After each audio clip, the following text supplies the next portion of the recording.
سامعین گرامی، حضرت علامہ عالم فقری رحمۃ اللہ علیہ نے شب قدر کی علامات کے متعلق ایک تحریر میں یوں بیان کیا ہے: شب قدر صاف، شفاف، چمکدار اور کھلی ہوتی ہے۔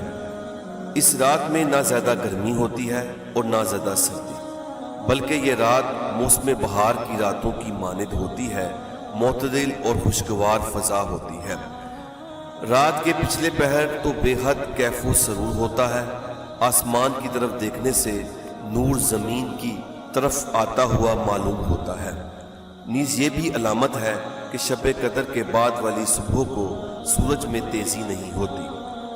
حضرت عبادہ بن صامت رضی اللہ تعالی عنہ سے روایت ہے کہ رسول اللہ صلی اللہ علیہ وآلہ وسلم نے فرمایا: لیلۃ القدر رمضان کے آخری عشرے میں ہوتی ہے۔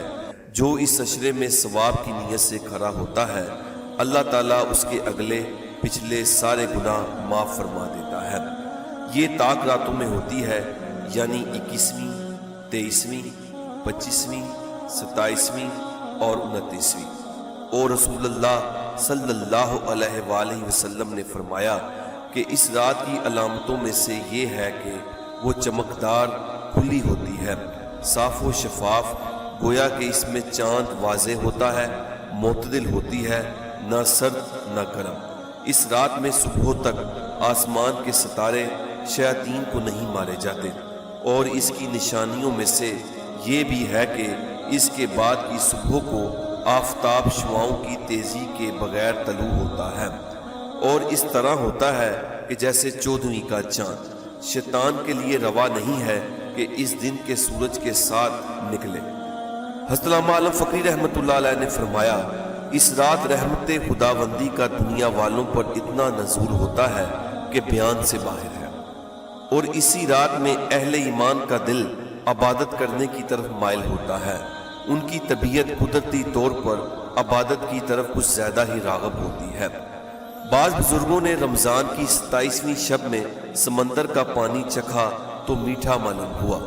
بعض بزرگوں نے یہ بھی بیان کیا ہے کہ شب قدر میں ہر چیز سجدہ ریز ہوتی ہے، یہاں تک کہ درخت بھی اس رات میں سجدہ کرتے ہیں اور زمین پر گر پڑتے ہیں، پھر اپنی جگہ پر آ جاتے ہیں۔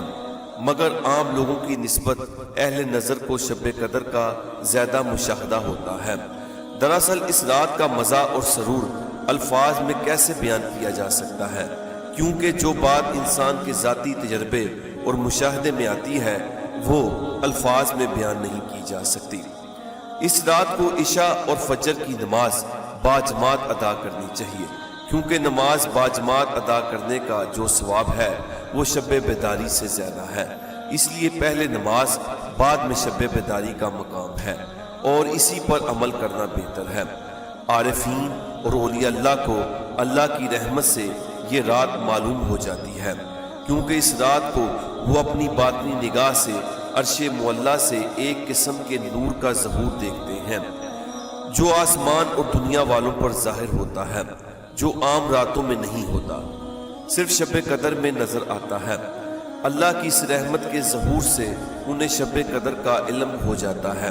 اس کے علاوہ شب قدر میں زمین پر ملائکہ بھی آتے ہیں، اور اللہ والوں کو جب اپنی باطنی نگاہ سے ملائکہ نظر آتے ہیں تو اس سے بھی شب قدر کا علم ہو جاتا ہے۔ باقی جنہیں اللہ تعالیٰ شب قدر کے بارے میں بتانا چاہے بتا دیتا ہے۔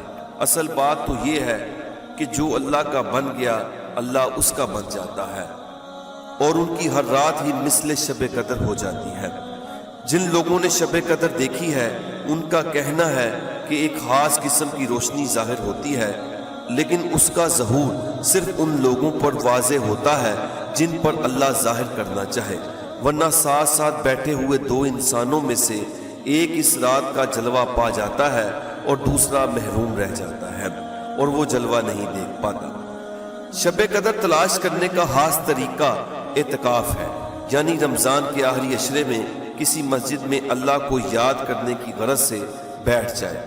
اعتکاف کا اصل مقصد بھی شب قدر کی تلاش اور اس کے فیوز و برکات کا حصول ہے، کیونکہ دنیا سے الگ ہو کر مسجد کے ایک گوشے میں دن رات محو عبادت ہو جانا اعتکاف ہے۔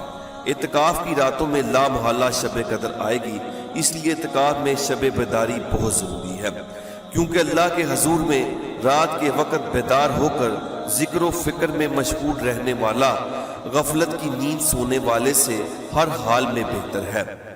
اس لیے معتکف حضرات کو خصوصی طور پر اعتکاف کی راتوں میں، خصوصاً طاق راتوں میں پچھلے پہر ضرور بیدار رہنا چاہیے۔